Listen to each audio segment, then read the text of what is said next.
I'm good. And I love the picture you have. Thank you, Priya. Uh, Thank you so much. I've just started with my home baking, and I Okay. even got trained in food photography You have? because even got trained myself in food photography. Okay, awesome. Not just a small course of 7 days.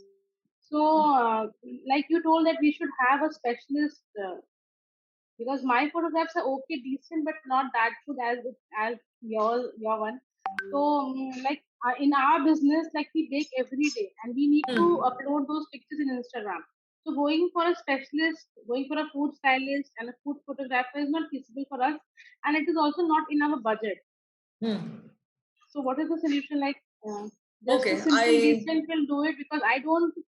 Like whatever my product looks like is the same what I give to my customers. I have not done the food styling policies. It is only my pictures look decent. Like okay. so, Ayush, look decent. Like okay. so. Ayush, can you X out my Instagram, please? And I would just like to take this question. Sure. It's a very beautiful question, Priya, because that is something that most people are worried about. That ये तो आपका काम है, right? This is what you do. There's some child's noise in the background. If anybody, One second, I'll mute myself. yeah, okay. Okay, so the thing is, it's a very relevant question.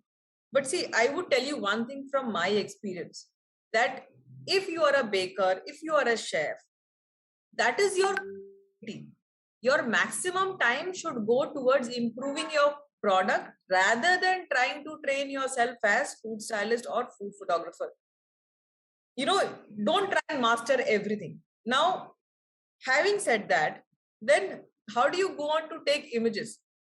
Ideally, what you should do is you should try and make small stories, fun stories, right? You should record your interaction with the product. You should have maybe if there are people around you, you're living in a family, ask them to make reels with your food.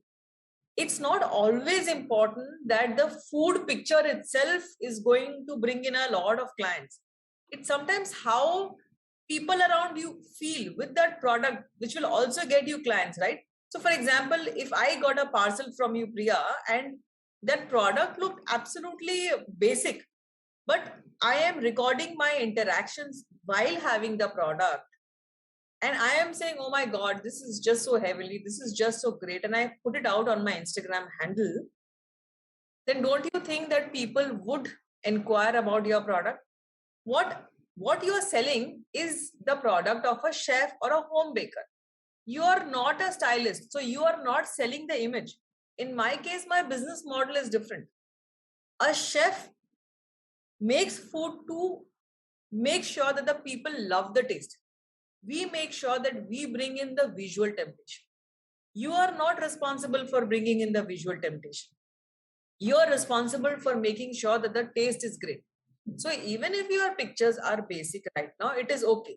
What you should understand is कि जब आप एक picture खींचते हो तो what are the do's and don'ts. So for example, अगर आपने एक इमेज खींची जिसके आसपास बहुत सारी चीजें पड़ी हुई है, तो क्या होगा जब भी कोई आपकी इमेज देखेगा तो उसे अननेसेसरी बहुत सारी चीजें नजर आएंगी, right? You will have to make sure कि आपका प्रोडक्ट नीट लगे, क्लीन लगे, ऐसा लगे कि कोई खाने के लिए बैठ रहा है उसे. So there should be some crockery cutlery around it, may be you can have some napkin next to it, या तो आप ऑनलाइन बहुत सारे बैकड्रॉप्स मिलते हैं. What is a backdrop? A backdrop is a 2 feet by 2 feet or 3 feet by 3 feet MDF की sheet या wooden sheet, या it can also be you know a rollable sheet जिसको आप लगा दोगे जमीन पर, उसको फिक्स कर दो और उसके बाद अपना प्रोडक्ट उसके ऊपर रख के आप पिक्चर खींचो. क्यों ऐसा? क्योंकि कई बार हमारे घर पे एक प्रॉपर सरफेस नहीं होता है फोटोग्राफ खींचने के लिए.